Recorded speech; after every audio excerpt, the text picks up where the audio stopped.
Today, in India, more than 75% are non-Muslims. 75%. If we Muslims wanted at that time, we could have forced every non-Muslim to accept Islam at the point of the sword. We didn't do it. If we had done that, there wouldn't have been more than 75% non-Muslims. These 75% non-Muslims of India, they are giving shahada, they are bearing witness that Islam was not spread by the sword.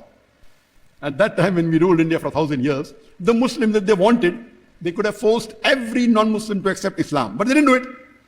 Because Islam does not give permission. Islam says, "La ikraha fid din," there's no compulsion in religion. Truth stands out clear from error.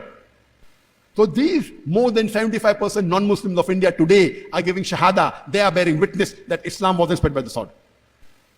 Which Muslim army went to Indonesia today? According to statistics, Indonesia has the maximum number of Muslims in one country. According to India, about 229 million Muslims in Indonesia, or 39 or 240 million. In India, the government says 215 million, 14.3%. According to me, it's much more than 280 million.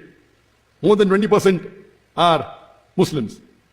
But even if you agree, so Indonesia, which is theoretically supposed to be the country which has maximum number of Muslims in the world, I'm asking you a question. Which Muslim army went to Indonesia? Which Muslim army went to Malaysia? Which Muslim army went to the east coast of Africa? Which sword? The businessmen went there to do business. When they did business, they preached the religion and people accepted Islam.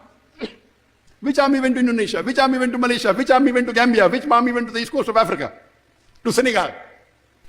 Later on the Britishers come and they play games. So these countries are giving shahada that Islam was not spread by the sword. Which sword? Thomas Carlyle, he writes in his book, Heroes and Hero Worship, that you should first get your sword. Every new idea initially begins in the mind of one. In one man, in the full world alone. And if one man alone propagates and picks up the sword, it will be no benefit. First you have to get the sword. Which sword is Thomas Carlyle talking about? He's talking about the sword of the intellect.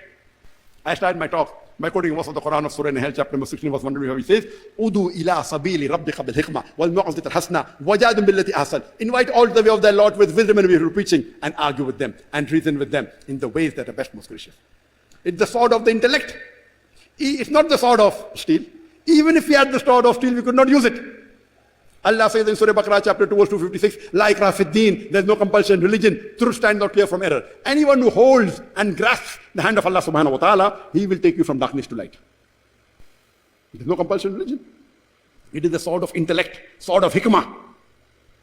And today, we find that the fastest growing religion in the world today, in America, it's Islam. The fastest growing religion in Europe is Islam. And if you read the Reader Digest Almanac Yearbook of 1984, and this article was repeated in the Plain Truth magazine, it gave the increase in the major world religion in a span of 50 years, from 1934 to 1984. And that article said the maximum increase in religion in this 50 years was Islam, 235%. Christianity, only 47%. I'm asking the question, which war took place in these 50 years, from 1934 to 1984, which converted or increased the number of Muslims all over the world? Which war? 235%. Islam, only 47%. That means 5 times more. 5 times. 47 multiplied by 5 is 235. Islam spread 5 times more than Christianity in the 50 years. Which war took place in these 50 years which forced non-Muslims to become Muslims?